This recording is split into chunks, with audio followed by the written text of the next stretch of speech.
Quick hit here, this time with a quick hit on my LMT, Lewis Machine and Tool Defender lower with a custom built upper. So this one here has quite a few upgrades.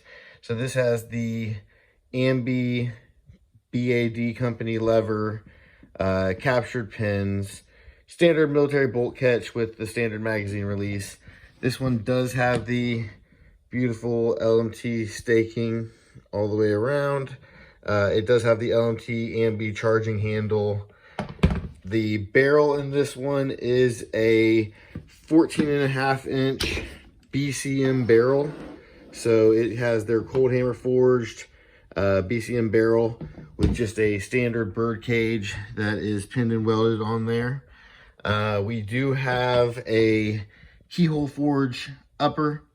Again, we have the just standard LMT grip on it. Now, one thing I did swap out was the stock on it. I decided to go with the B5 stock.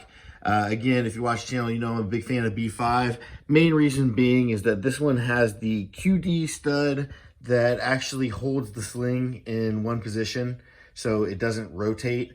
The original LMT just rotated in the socket, and I wasn't a fan of that.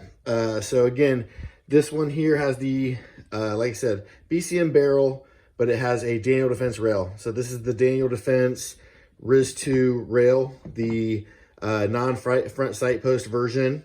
It is a chunk rail. It's great. It is bomb proof. I mean, you could drop this probably off a building and that rail is not going to shift. So if you wanted to mount things like nods and all those other really expensive items to it that you like to LARP with, then you can.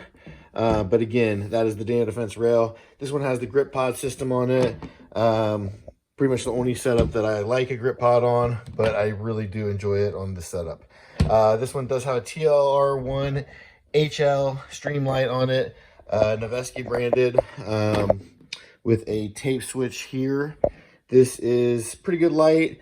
It's a little bit dated, but so is kind of everything else on here. So it kind of fits with the aesthetic. Now, the one thing that doesn't really fit with the aesthetic is this optic. This is a Vortex Strike Eagle 1:6. While it is a decent optic, this is kind of a entry for me into the LPVO world, low power variable optic world. I really hadn't shot a lot with low power variable optics, but this was, again, my first try with them. This one's actually been pretty good. It's really impressed me. Vortex has the best warranty in the business. So I've taken this one out to about 350 yards on an 8-inch target. Now, in the future, I do want to upgrade that to a Vortex Strike Eagle, not Strike Eagle, a Vortex Razor. The Vortex Razor, probably the 1:6, the 30mm tube version. The 34 is a chunk, and the 1:6 with the E glass is kind of the way that I'm leaning. But again, this is a good enough for now.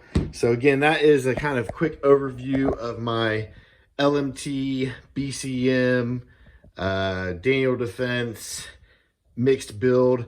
Overall, really fun gun to shoot. If you're going past 100 yards, this is definitely the one that I want to take with me. So again, if you like the content, please subscribe. Quick hit out.